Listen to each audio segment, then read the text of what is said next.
नागपूरच्या बडकस चौकात किरकोळ वादाचे रूपांतर हिंसक हाणामारीत झाले। वळणावर गाडी पुढे नेण्यावरून झालेल्या वादाचे रूपांतर दोन तरुणांवर निघृणपणे हल्ल्यात झाले। सोमवार 16 मार्च रोजी रात्री सुमारे 10 वाजता ही घटना घडली।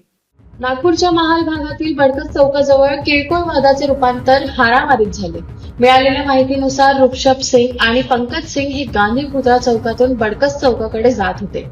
इंद्रायणी साडी सेंटर समोर फैजान खान याने अचानक कारचे ब्रेक लावले, त्यामुळे मागून येणारी गाडी उलटली। त्यानंतर दोन्ही गटांमध्ये वाद सुरू झाला।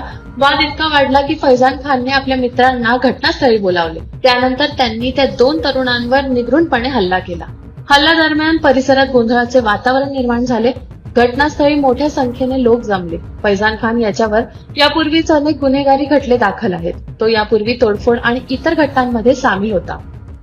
याच्यामध्ये सदरची घटना ही कोतवाली पोलीस स्टेशन अंतर्गत बडकस चौक या ठिकाणी घडलेली आहे आणि सदरची घटना ही सायंकाळी 7:30च्या दरम्यान वाहनाचा ब्रेक लावण्यावरून आणि वाहनाला गाडी समोर लावल्यावरून हा वाद दोन युवकांमध्ये घडला प्राथमिकरित्या।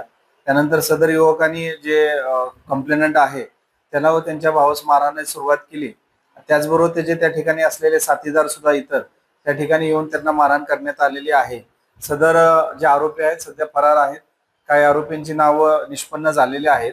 तसेच घटनास्थळावरून दोन व्हेकल आम्ही जप्त करण्यात आलेला आहे आणि पुढील तपास सुरू आहे। याच्यामध्ये वाद हे जी गाडी त्या ठिकाणी ब्रेक दाबल्यानंतर मागची गाडी ज्यावेळेस येऊन टच झाली त्यावेळेस जो चालक आहे चालकांनी संबंधिताला हॉर्न वाजवून इशारा केला आणि इशारा केल्यानंतर त्या ठिकाणी एकमेकात शिवीगाळ झाली आणि त्या ठिकाणी नंतर ते वाद वाढत मारहाणीत वाद वाढत गेला।